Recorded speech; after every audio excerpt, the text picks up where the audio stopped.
बहुत समय पहले की बात है कि किसी जंगल में एक गधा बरगद के वृक्ष के नीचे आराम कर रहा था। लेटे लेटे उसके मन में बुरे ख्याल आने लगे।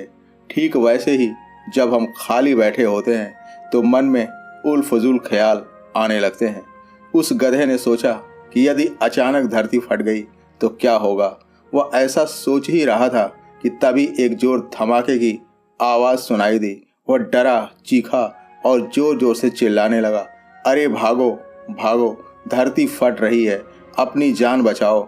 और ऐसा कहते हुए वो पागलों की तरह एक दिशा में भागने लगा। उसे इस तरह भागते देख एक दूसरे गधे ने पूछा, क्या हुआ भाई, तुम इस तरह बदहवास क्यों भागे जा रहे हो।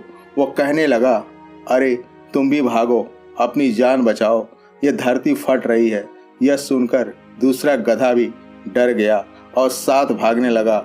अब दृश्य ये था कि दोनों साथ साथ चिल्ला रहे थे कि भागो भागो, धरती फट रही है।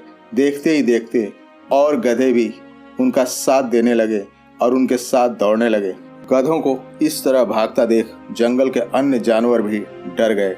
धरती फटने की खबर जंगल में आग की तरफ फैल गई और जल्द ही सबको पता चल गया कि धरती फट रही है और चारों तरफ चीख पुकार मच गई। कई तरह के जानवर भी उस झुंड में शामिल हो गए।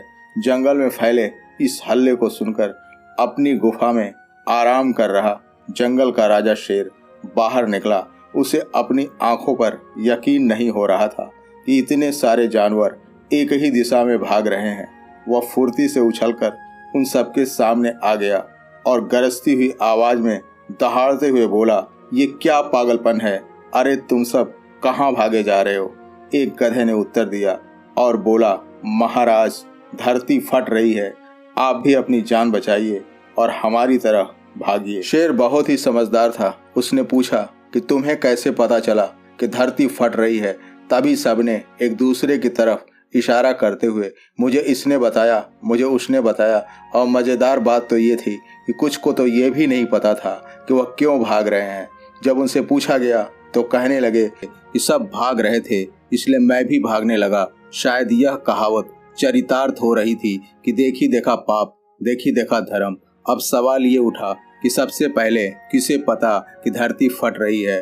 अब उस गधे की तरफ इशारा किया गया जिसने सबसे पहले कहा था कि धरती फट रही है। शेर ने उस गधे से पूछा कि बताओ तुम्हें कैसे पता चला कि धरती फट रही है। वो गधा शेर को वह जगह दिखाने को तैयार हो गया। साथ में सभी जानवर भी उसके पीछे चल पड़े। गधा शेर को उस जगह ले गया जहां वह बैठकर आराम कर रहा था। शेर उस जगह को देखकर हंसा और मुस्कुराया। उसने सभी को कहा, भाइयों, यह बैठे बैठे खाली दिमाग में उल फजूल चीजें सोच रहा था। इसको लग रहा था कि कहीं ऐसा न हो कि धरती फट जाए और पूरी की पूरी दुनिया ही समाप्त हो जाए। और ठीक उसी समय बगल के पेड़ से एक बड़ा सा नारियल पत्थर पर गिरा। नारियल के गिरते ही आवाज को इसने सुना और इसने समझा कि धरती फट रही है और यह दौड़ने लगा। जिंदगी में मुश्किलें तो आती हैं और इंसान उन मुश्किलों को देखकर डर जाता है, घबरा जाता है। शायद उसे पता नहीं होता। अगर देखना है तो उस गुलाब को देखो जो कांटों के बीच रहकर भी मुस्कुराता है। जीवन है तो परेशानियां तो रहेंगी ही, लेकिन उनमें से अधिकांश परेशानियां हमारे खाली दिमाग की उपज होती हैं। उस दौरान हमारा दिमाग ऐसी कितनी अनचाही चीज़ों के बारे में सोच रहा होता है जिसे हम चाहते तो नहीं फिर भी सोचते हैं और अनचाही समस्याओं व परेशानियों को न्योता दे रहे होते हैं।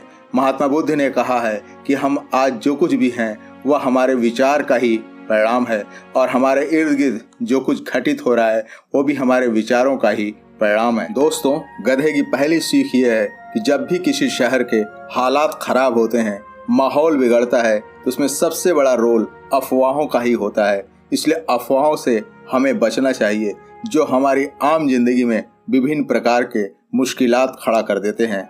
और गधे की दूसरी सीख ये है कि जो चाहिए वो सोचें, पर सच तो ये है कि हम उन चीज़ों के बारे में ज़्यादा सोचते हैं जो हम चाहते तो नहीं फिर भी उन्हीं के बारे में सोचते हैं।